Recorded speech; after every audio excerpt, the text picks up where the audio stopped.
Y bueno, habiendo entendido esto de las neuronas, más adelante va a ser relevante, no se preocupen. Sigamos hablando del sistema nervioso. ¿Okay? Todo lo que yo acabo de explicar se puede resumir en la siguiente imagen. ¿Okay? Aquí vemos es una pierna, ¿no? Y vemos la típica prueba que te hacen los doctores, al menos la hacían mucho cuando yo estaba joven. No sé si todavía lo siguen haciendo, creo que ya no lo hacen, ¿no? Pero es que te pegan en tu rodilla con un martillito de goma para ver si el reflejo, ¿no? Supuestamente. Entonces aquí vemos una pierna que recibe pues una señal sensorial, ¿no? Que es el golpe con el martillo de goma, ¿ok? Entonces vemos ven mi mouse, ¿no? Esto que va por aquí es una neurona sensorial, es una neurona aferente, ¿ok? Su función es transmitir la información de la información sensorial de la pierna hasta el sistema nervioso central. Aquí en el sistema nervioso central vemos que una interneurona recibe esa información, ¿ok? Sabemos ya que la interneurona procesa, decide, ¿ok? Y envía la información de regreso a la pierna, pero ahora a un músculo distinto, para realizar el movimiento, ¿no? A través de una neurona efectora, ¿ok? O aferente, que se va a encargar de realizar la acción indicada por el sistema nervioso central, ¿no? Y ejemplos como este hay montones, ¿ok? Podemos hablar de cualquier sentido o de cualquier estímulo, ¿no? Este solamente es un ejemplo, ¿no? Es así como funciona el proceso.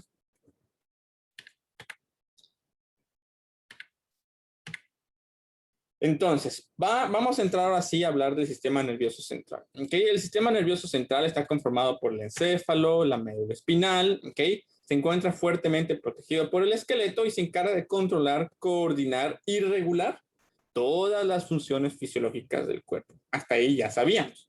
¿Okay?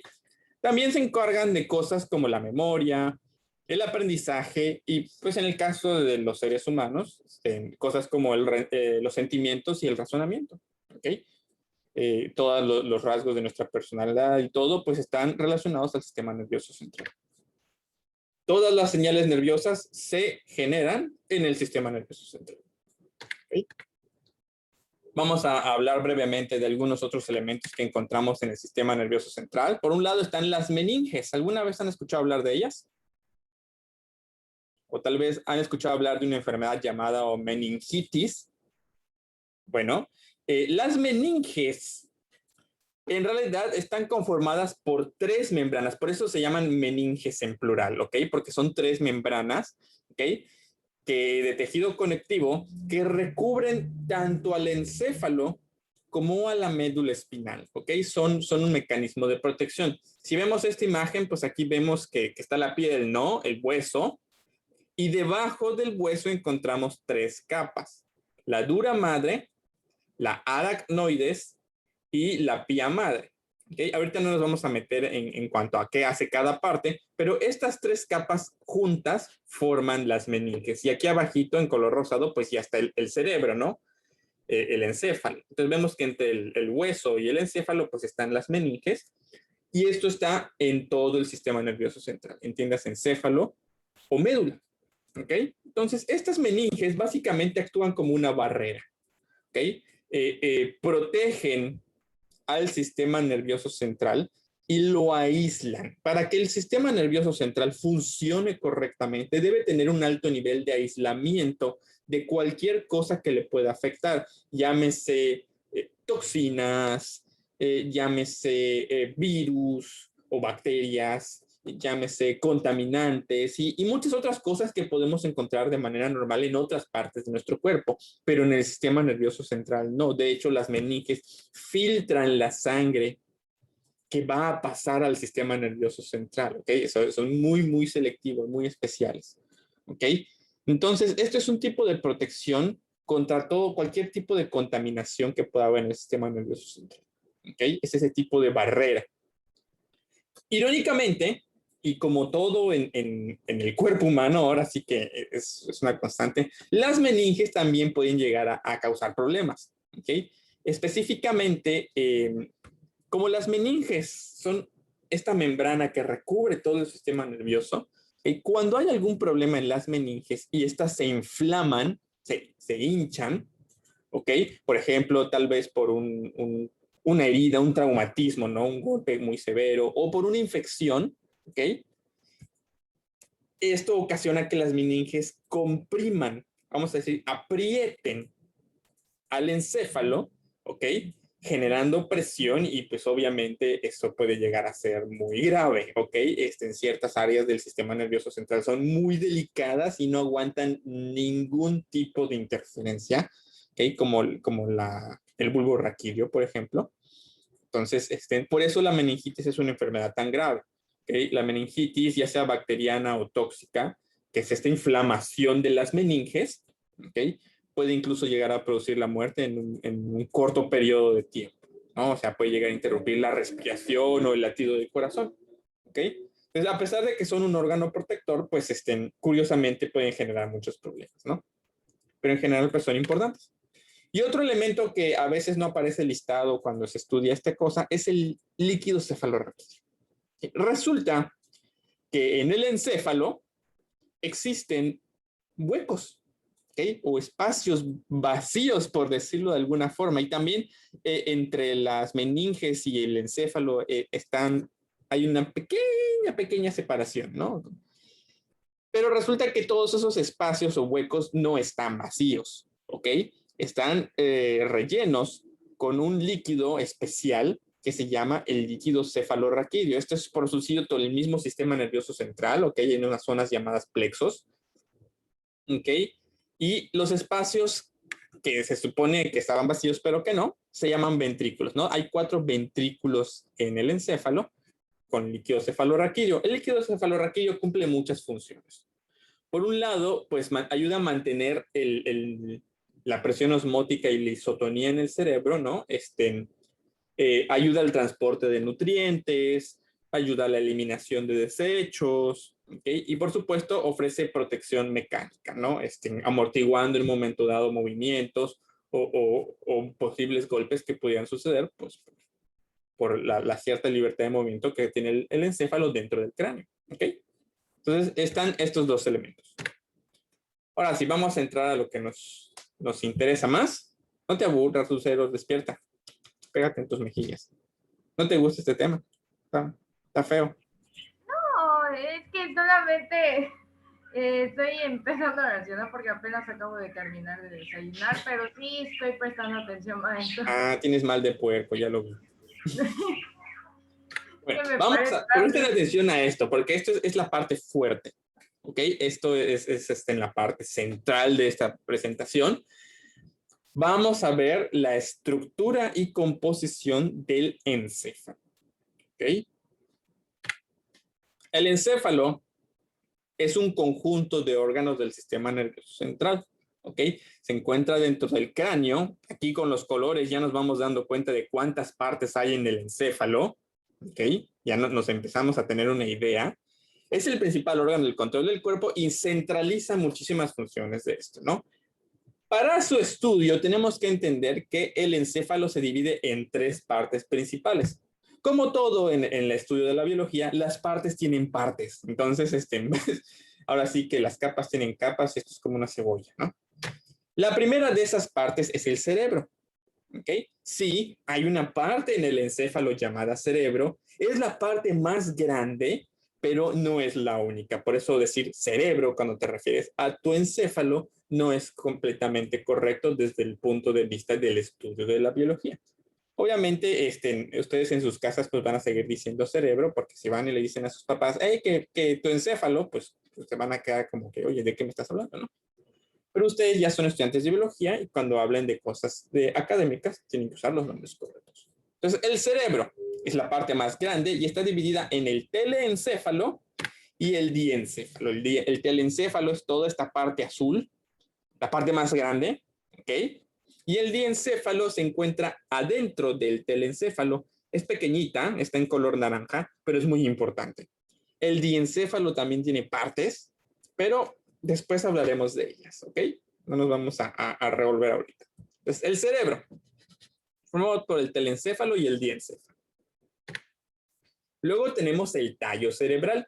Es un área relativamente pequeña, pero sumamente importante, ¿ok? Y está conformada por tres partes. El mesencéfalo, que está aquí en color verde, ¿ok? El puente de Barolio, en color amarillo, y el bulbo raquídeo, en color azul claro o azul brillante, ¿no? Este tallo cerebral recibe ese nombre precisamente porque tiene forma de tubo de tallo, ¿ok? Vemos que mantiene unidos a todos los demás elementos. De hecho, muchas de sus funciones se tratan de eso, de mantener la comunicación entre otras partes del encéfalo. Y aquí solito, hasta abajo y atrás, tenemos al cerebelo. ¿Okay? El cerebelo es una parte por sí misma, ¿okay? Está en rosado.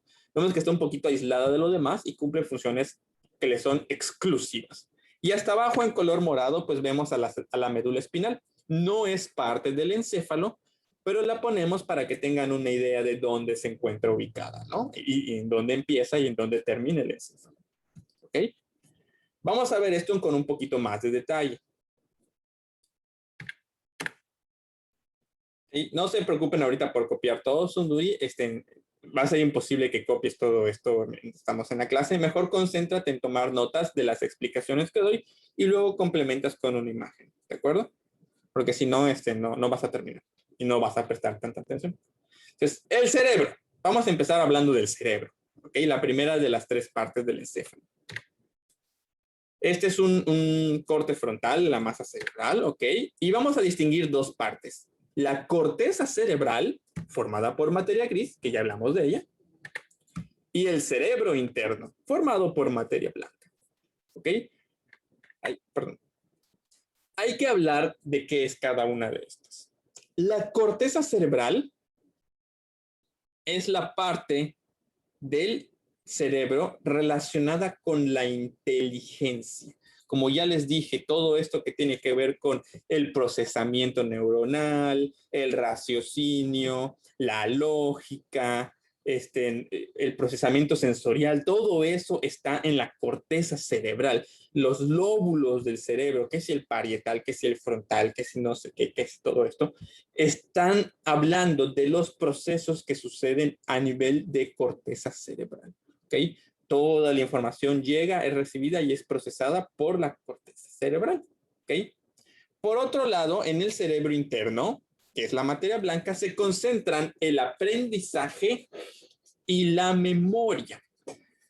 Hay que tomarse un tiempo para apreciar esto, ¿okay? Porque realmente es algo muy interesante. ¿Cómo sucede realmente aprender cuando hablamos del sistema nervioso? Si todo en el cerebro está conformado por electricidad y comunicación, impulsos nerviosos, entonces, ¿cómo aprendemos? ¿Okay? ¿Cómo recordamos algo?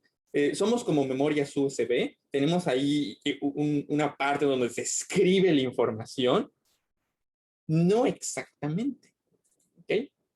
¿Cómo funciona el proceso de aprender, de conocer? ¿Okay? Cuando llega la información a nuestro cerebro por primera vez, llega a la corteza cerebral. En la corteza cerebral, una neurona o un pequeño grupo de neuronas, ¿okay? Reciben esa información. ¿Okay? El proceso ahora es darle a esa información un significado.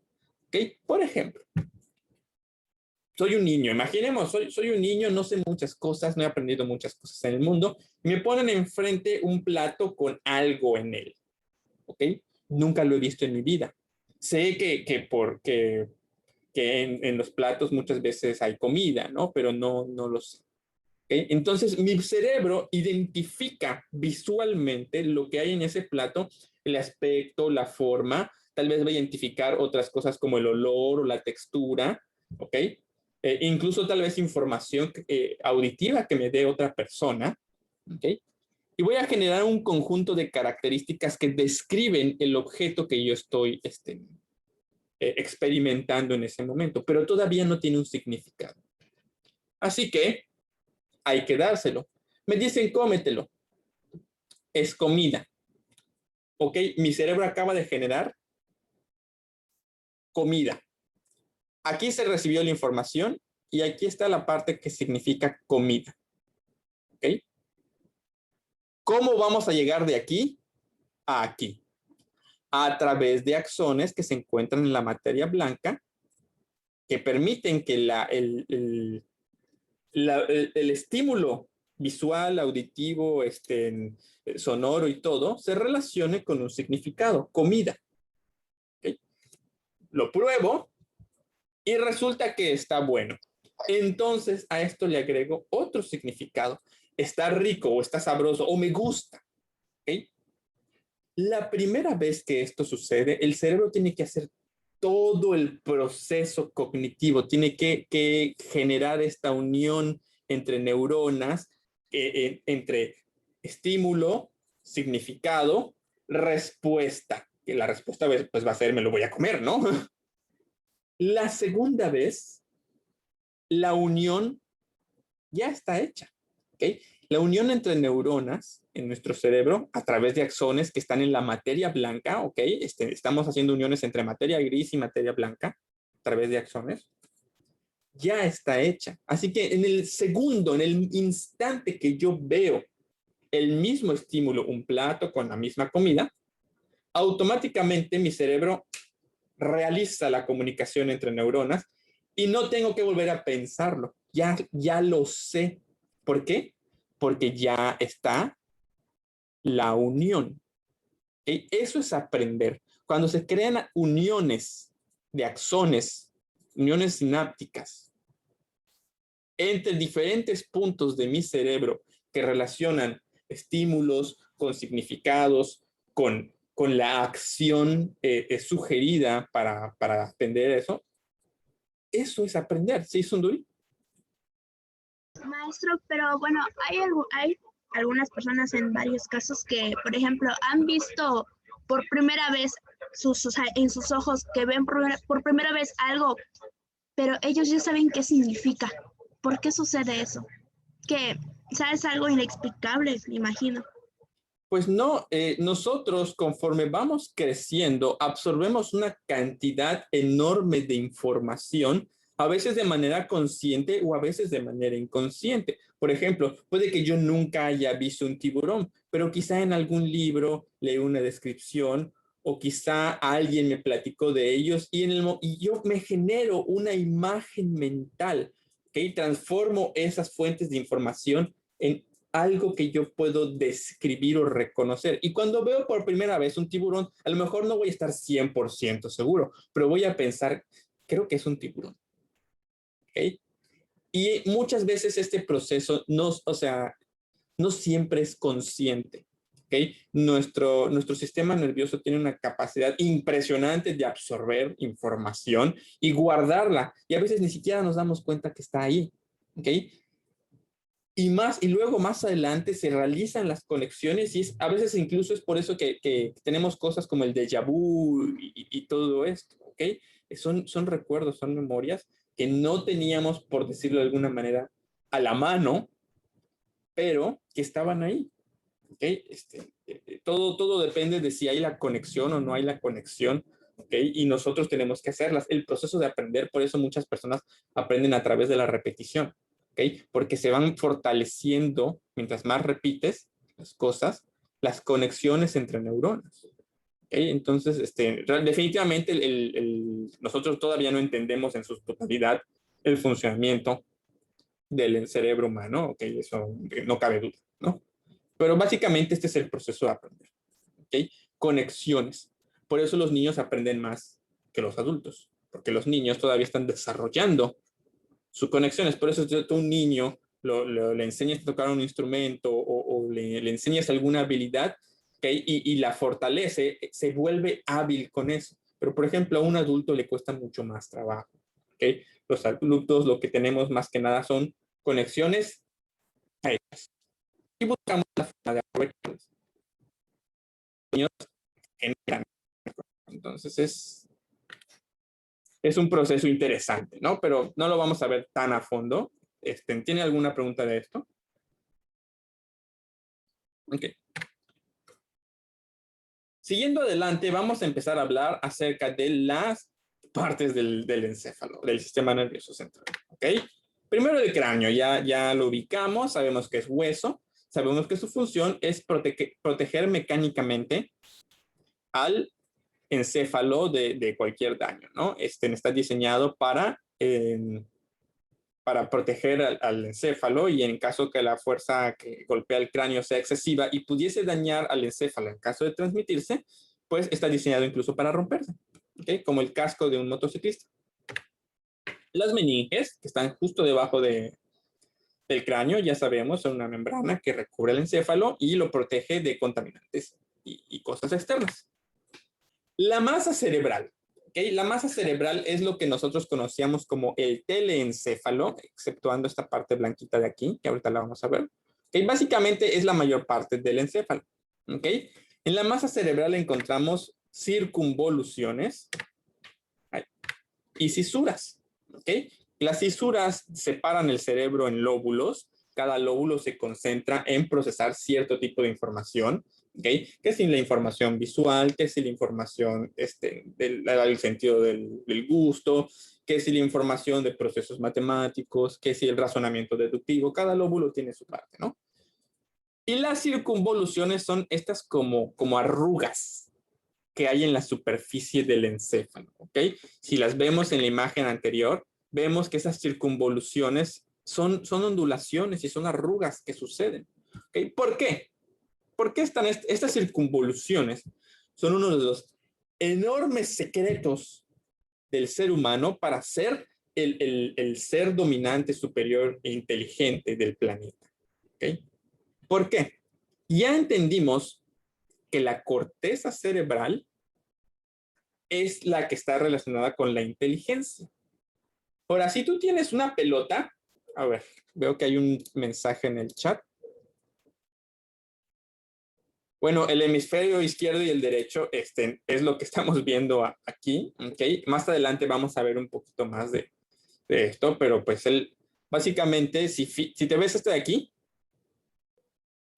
esta enorme cisura, es la cisura interhemisférica y es lo que separa al hemisferio derecho y al hemisferio izquierdo. Y ahorita vamos a ver otra parte del cerebro que está relacionada con esto. ¿Okay? Entonces, básicamente, la corteza cerebral es lo que nos da nuestra inteligencia, nuestro poder de razonamiento. ¿Okay? Si tú tuvieras un cerebro completamente liso y redondo, tu corteza cerebral estaría limitada a la circunferencia de ese círculo. Cuando tú generas arrugas, aumentas enormemente la cantidad de corteza cerebral. ¿Por qué? Porque cada una de esas arrugas está recubierta por materia gris. No es lo mismo que la corteza cerebral que va a haber de aquí, aquí, a que la que hay si tú generas aquí toda esta arruga. ¿Ok? Entonces, las circunvoluciones tienen como objetivo aumentar la cantidad de materia gris en el mismo espacio del encéfalo, ¿okay? Permitiéndonos pues tener nuestra capacidad de inteligencia. Mientras más avanzado es un animal, desde el punto de vista evolutivo, mayor cantidad de materia gris y circunvoluciones tiene. ¿Okay? Y luego tenemos aquí el cuerpo calloso. Como tú preguntabas de los hemisferios. ¿Okay? El cuerpo calloso es una estructura que se encuentra al interior del cerebro, ¿okay? Y que comunica y une a ambos hemisferios. ¿Okay? Los hemisferios están delimitados por esta cisura, ¿okay? Que es la cisura interhemisférica, y hay un lado derecho y hay un lado izquierdo. ¿Okay? Cada lado tiene sus propios lóbulos. ¿Okay? Hay un lóbulo frontal izquierdo, un lóbulo frontal derecho, hay un lóbulo parietal izquierdo, un lóbulo parietal derecho, ¿okay? Y están a su vez unidos, que aquí la podemos observar, a través del cuerpo calloso, ¿okay? Los lóbulos o los hemisferios del cerebro son altamente independientes. De hecho, cada hemisferio generalmente se relaciona con cierto tipo de procesos mentales, ¿no? Por ejemplo, el lado derecho sabemos que está altamente relacionado con la creatividad, ¿ok? Mientras que el lado izquierdo está altamente relacionado con la deducción y la inducción, ¿ok? y el cuerpo calloso permite el intercambio de información entre ambos hemisferios, lo cual a su vez permite los procesos mentales complejos. De hecho, existe un síndrome muy raro, sumamente raro, que es causado por la ausencia del cuerpo calloso, que ocasiona que una persona se actúe y se comporte como si tuviera dos cerebros completamente independientes, ¿okay? Lo cual no es muy bueno para esa persona, ¿okay? Pero sí, ese es el funcionamiento del cuerpo calloso, ¿no? Comunicar desde el punto de vista neurológico a ambos hemisferios. Adentro del cuerpo calloso vemos este pequeño espacio, ¿okay? Que si se acuerdan en la imagen de la estructura del encéfalo era el diencéfalo, todo esto que tenemos hasta aquí hasta ahorita, cuerpo calloso, masa cerebral, circunvolución, etc. Esto es el telencéfalo, ¿okay? Que es parte del cerebro. Y luego tenemos tálamo, hipotálamo e hipófisis, ¿ok? Estas tres partecitas forman parte del diencéfalo, que siguen siendo parte del cerebro, ¿ok? De la parte más grande que es el cerebro. ¿Ok? El tálamo es una zona de integración. ¿Ok? Toda la información que tiene que llegar a cualquier parte del telencéfalo pasa por el tálamo. ¿Ok? Generalmente es información sensorial. La única información que no pasa por el tálamo y que llega directita al telencéfalo es la información visual y parte de la información olfatoria, pero no todo. Todo lo demás pasa por el tálamo. ¿Okay? Entonces, el tálamo recibe la información y la envía a las partes del telencéfalo que se van a encargar de su procesamiento. ¿Okay? Es un centro de integración. Por otro lado, el hipotálamo y la hipófisis trabajan en conjunto. ¿Ok? Ya les había yo comentado que muchas de las acciones del cuerpo son controladas por el sistema nervioso central. Respiración, reproducción, todo, ¿no? Casi todo. Pero no todas las partes del cuerpo pueden entender un impulso eléctrico o nervioso, ¿ok? Los músculos esqueléticos pueden, pero todas las demás células del cuerpo no. Hígado, sistema digestivo, riñones, lo que tú quieras, ¿ok? No lo entienden. Así que para comunicarse entre el sistema nervioso y el resto del cuerpo, utilizan las hormonas, ¿ok? Esto es lo que vimos durante la clase de comunicación celular, ¿ok? Las dichosas hormonas. La hipófisis recibe también el nombre de glándula maestra, ¿ok? La hipófisis es una parte del diencéfalo, es una glándula y produce un montón de hormonas, ¿ok? Que controlan casi todas las funciones del cuerpo, ¿ok? ¿Cuántas veces vamos a hacer pipí en el día? La hipófisis lo controla. El ritmo cardíaco, la hipófisis lo controla. El metabolismo energético, la hipófisis tiene una hormona que lo controla. La reproducción, la maduración sexual, la hipófisis tiene una hormona que se encarga de eso. Que es la producción de adrenalina para la reacción de huida o lucha, la hipófisis lo controla. ¿Okay? Es la hipófisis la que controla todas esas cosas. ¿Ok? Tiene ahora sí que un menú de hormonas que puede producir, que es para controlar lo que tú te quieras imaginar. ¿Okay? Y el hipotálamo controla la hipófisis. ¿Okay? El hipotálamo les encarga de decirle a la hipófisis qué hormona hace falta, qué hormona va a producir, cuánto va a ser de ella, ¿no? Es un poquito irónico tener una parte del cerebro que controla una parte del cerebro que controla todas las demás partes del cuerpo, pero pues es la lógica evolutiva que siguió nuestro desarrollo, ¿no? Entonces el hipotálamo controla la hipófisis y la hipófisis controla todo lo demás. ¿Ok? Veo que alguien por allá activó su micrófono. ¿Qué pasó? ¿Qué necesitas? ¿No iban a hacer una pregunta? ¿Qué pasó? Maestro, ya veo que el día que murió Albert Einstein le robaron su cerebro y querían estudiarlo. ¿Es posible que tan solo observar y estudiar el cerebro de Albert Einstein se pueda obtener todo lo que él sabía? Es poco probable, ¿ok? En un momento dado se llegó a pensar que el genio de Albert Einstein se debía a que era un ser humano con características evolutivas más avanzadas que el ser humano promedio. Acuérdate que en ese entonces la teoría evolutiva estaba, y Darwin era, y todos, así que, evolución y todo.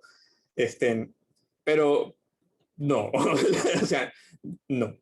No, la verdad es que no era tan especial, o sea, era especial desde el punto de vista de sus descubrimientos, pero evolutivamente, pues no. ¿Ok? ¿Qué pasó, Lucero? No es una pregunta, maestro, pero ahora sí que en cuanto usted acaba de mencionar el síndrome de los cerebros divididos, lo acabo de investigar en mi celular y sí me sorprende mucho porque por lo que ahorita acabo de leer es como que una parte quiere hacer lo que Sí. quiera, pero por otra parte quiere hacer otra cosa y entonces también implica muchos problemas en la memoria, entonces me quedé así, wow, Sí, porque yo sí. no sabía tanto de ese síndrome. Sí, es muy raro, pero sí definitivamente digo, no es algo muy bonito para la persona que lo vive, pero como objeto de estudio definitivamente es interesante, porque esas De personas hecho, viven dos vidas.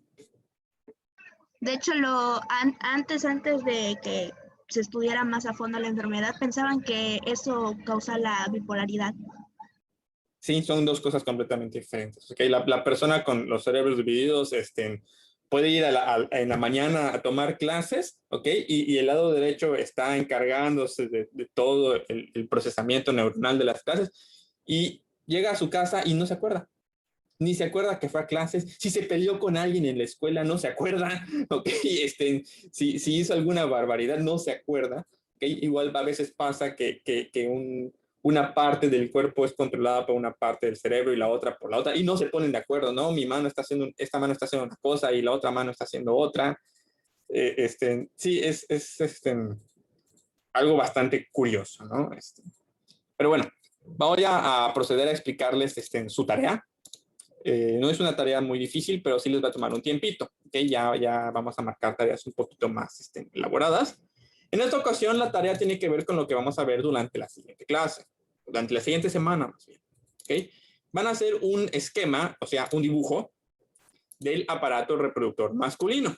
¿Okay? Lo siento, señoritas, si les da un poquito de pena dibujar estas cosas, pues era más sencillo que el aparato femenino. Eso es para los chicos de anatomía porque es un poquito más complejo. ¿Okay? Y van a elaborar aparte, una vez que hagan el dibujo con las partes y los nombres, van a hacer un listado de cada una de esas partes explicando el funcionamiento. Tengan en cuenta que la clase que empecemos a ver sistema reproductor masculino, ustedes van a tener que explicar todas esas partes. Las partes que deben incluir deben ser, como mínimo, testículos, escroto, conductos deferentes, epidídimo, glándula seminal, próstata, conducto eyaculador, pene, glande y cuerpos esponjosos. ¿Okay? No son tantas partes, no, el sistema del reproductor masculino no es tan complejo, ¿okay? Irónicamente. Y asimismo, una vez que realicen el dibujo, señalen las partes, ¿okay? Van a elaborar aparte en otra hoja un listado con todos los nombres de esas partes y van a explicar de manera general y sencilla la función y funcionamiento de cada una de las partes del aparato reproductor masculino. ¿Okay? En 2 o 3 hojitas para todo es más que suficiente, una para el dibujo y o dos para la explicación. ¿Okay? La van a hacer a mano, obviamente, ya saben que los dibujos en biología los hacemos a mano, de hecho casi todas las tareas las hacemos a mano. ¿Okay? Ya sea en su libreta o en hojas aparte. Lo van a anexar a un documento de Word, le van a tomar una foto, lo van a escanear o el medio que ustedes dispongan. ¿Ok? Y lo van a subir al Google Classroom, como siempre hacemos. ¿Ok? El trabajo se debe entregar el día lunes 19 de abril. ¿Ok? Tienen el fin de semana tranquilamente para hacerlo. De todas formas, ya saben que si se atrasan 1 o 2 días, no pasa nada. ¿Ok? Va a valer 17 puntos y ya saben que pueden ganar puntos extra. ¿Alguna duda hasta aquí? ¿No? ¿Seguros? Ok. En ese caso vamos a dar por terminada la sesión del día de hoy. Pues que es un gusto, como les dije, ¿no? Es un gusto pues verles después de todo este tiempo de vacaciones. Ok. Ya hacía falta dar clases, siento yo, tomar clases, pensar un poquito. Y pues es bueno verlos aquí, verlos bien, verlos contentos, con sueño, con mal de puerco, pero pues bien y contentos, ¿no? Sí, aunque no parezca, pues sí, uno a veces como maestro, pues piensa en sus alumnos, ¿no? Y se preocupa y dirá, pues, ¿cómo estarán? ¿Estarán bien? ¿Estarán bronceando? ¿Estarán bañando en el mar? ¿Estarán comiendo ceviche? ¿No? Y nos da envidia. No, no es cierto. Pues no, es un gusto verles. Nos vemos la próxima semana. Ya saben que cualquier cosa, pues tienen el WhatsApp principalmente para comunicarse conmigo.